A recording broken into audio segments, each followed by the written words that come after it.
financiado con una inversión que es un ahorro forzoso sacado de los trabajadores.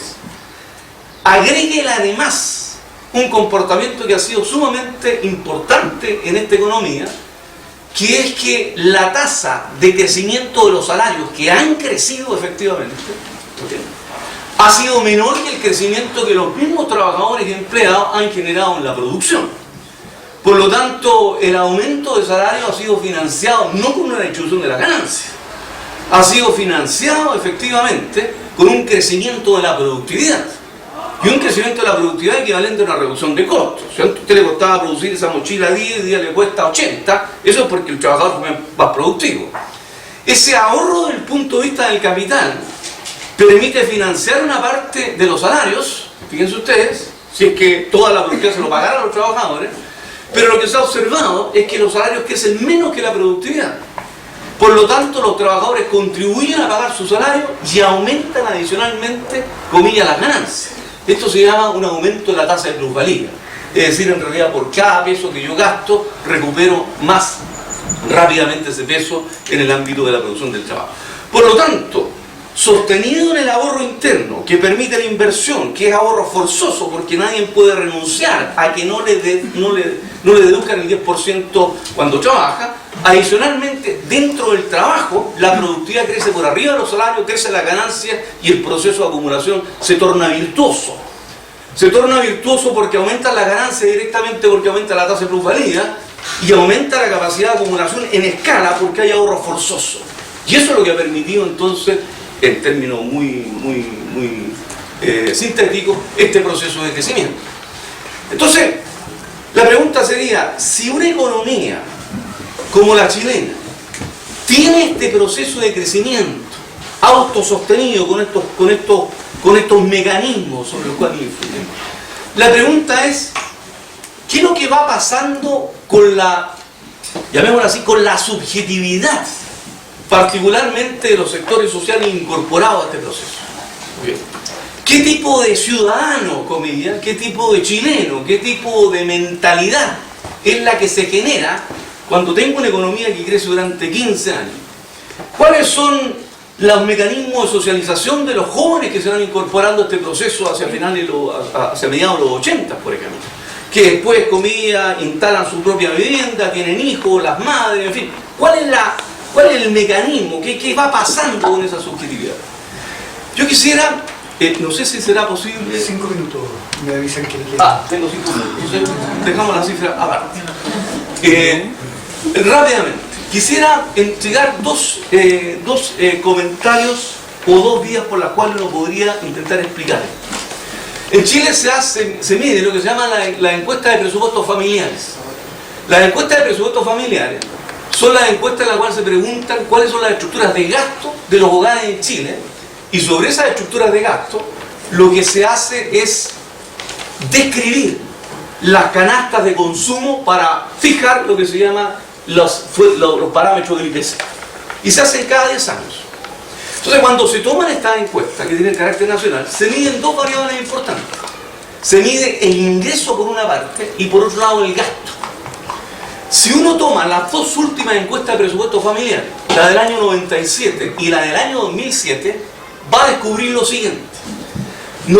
Normalmente en Chile se mide la distribución del ingreso por el ordenamiento de los ingresos per cápita de los hogares, por deciles o por quintiles o por alguna otra forma de cuartilización. ¿Ok? Un poco los cuadros que nos encontraban anteriormente. Y normalmente lo que se dice entonces es que el decil o el quintil más pobre se lleva un 4,3 y el otro se lleva un 47 y algo. Y por lo tanto hay una relación 20-20 que se establece, ¿ok?, como forma distributiva. Sin embargo, la gracia que tiene esa encuesta que les menciono es que mide los gastos de las familias. Y si uno hace el mismo ejercicio distributivo que hace con los ingresos, en este caso con los gastos, se da cuenta que las brechas de desigualdad en los gastos son, no voy a decir ostensiblemente, pero son bastante más benignas que la distribución de los ingresos. Si uno toma, si uno toma ahora el gasto de cada quintil, lo divide por el ingreso, eso que está ahí nos estaría indicando, ¿ok?, Si es 1, que los tipos gastan todo su ingreso. Si es menor que 1, que efectivamente el gasto es menor que el ingreso, ergo hay ahorro. Si es mayor que 1, significaría en consecuencia que el gasto está siendo mayor que el ingreso y por lo tanto hay un nivel de gasto, de consumo en consecuencia, que se está financiando no por la vía de los ingresos corrientes. De alguna parte podrá estar saliendo su ingreso. Yo puedo estar vendiendo mi casa, los televisores, los autos, los activos fijos que pueda tener. O la otra posibilidad que nos mencionaba el compañero acá es que estuviera teniendo acceso al crédito, es decir, a un flujo que me permita a mí consumir sin generar ingresos corrientes. Si uno compara el coeficiente de gasto a ingreso del año 97 para el primer quintil, era 1,3. Es decir, había un nivel de gasto sobre el 30% respecto del ingreso. Si lo toma 10 años después, eso es 1,71. Es decir, lo que está ocurriendo es que el gasto es 71% más alto que el nivel de ingreso. Eso pasa para el quintil, el primer quintil lo más pobre, el segundo quintil y el tercer quintil. El año 2007, el único quintil que tiene un nivel de gasto menor que el ingreso es el quinto quintil, es decir, el más rico. Si uno pensara en una economía cerrada, significa que el 80% de las familias, de los hogares de este país, gastan más de lo que reciben en ingreso. Y quien teóricamente financia es el 20% más rico que gasta menos de lo que recibe en ingreso. No es estrictamente cierto porque hay un flujo, hay una economía abierta en el flujo desde afuera. Pero ¿qué significaría esto? Significaría en consecuencia que estoy hablando de un horizonte de 10 años. Si uno tuviera las encuestas de resultados familiares también del año 87 podría también verificar lo mismo. Por lo tanto aquí hay una situación de incorporación, de integración, ¿okay?, a esta sociedad ostensiblemente sostenida sobre las posibilidades efectivamente de endeudamiento. 3. Ese endeudamiento que está ahí no es endeudamiento bancario. No es el endeudamiento generado por el aumento de la masa monetaria o por las colocaciones. No, no, no.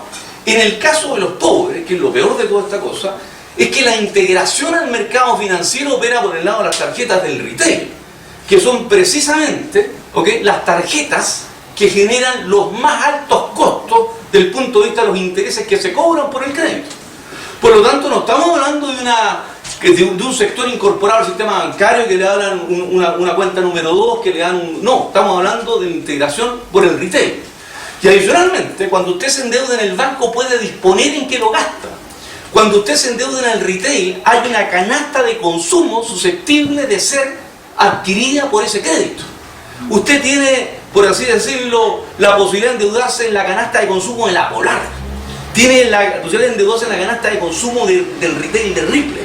Y por lo tanto, ¿quién estructura esas canastas? Las canastas de consumo homogeneiza, por supuesto, el hábito del consumo y la relación con el objeto. Por lo tanto, hay una relación par y paso, por así decirlo, entre el objeto, que permite, comillas, estimular o satisfacer la necesidad o pulsionar el goce, con la subjetividad que tiene quien precisamente realiza ese impulso o esa satisfacción de necesidad. Cuarto, termino, me queda un minuto, ¿no? Cuarto. Si uno ahora hiciera el siguiente ejercicio, si uno tomara el salario y habláramos del salario real, esto significa que yo tomo la cantidad de dinero que me pagan y lo deflacto por algún índice de precio y separo dos tipos de precios. El precio de los bienes, llamémoslo ilustrados, llamémoslo educación, acceso a información, tener libros, periódicos, etc. Y por otro lado tomo una canasta de consumo, que son todos los objetos que nos mencionaba el compañero, el iPod, no sé, los personajes, no sé, todas estas cosas raras, ¿okay?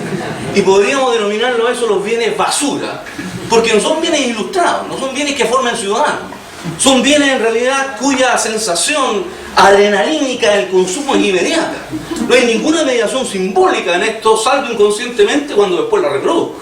Pero el acto mismo de consumo no es un acto crítico, es un acto adrenalínico. Si uno entonces toma un eje, coloca aquí capacidad de salario real y coloca aquí el tiempo, lo que va a ocurrir es lo siguiente.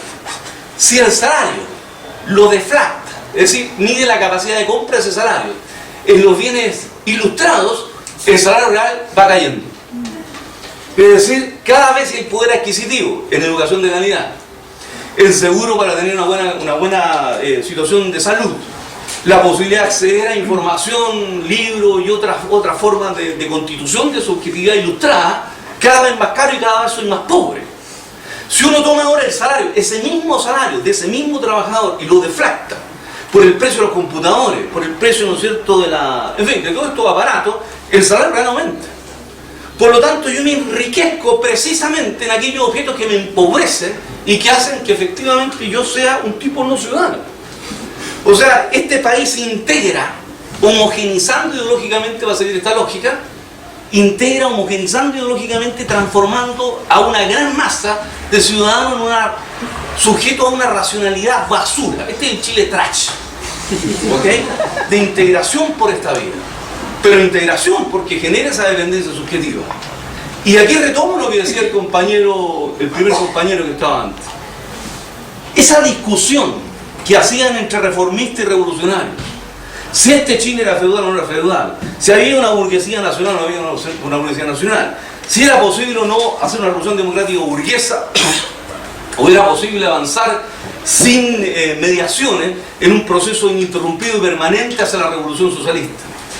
Esa discusión que está ahí, en realidad, mirado desde hoy día, ha significado de que los neoliberales han ganado, han instalado un mecanismo automático de reproducción ideológica, donde efectivamente dábamos por supuesto en esa discusión que el sujeto estaba construido.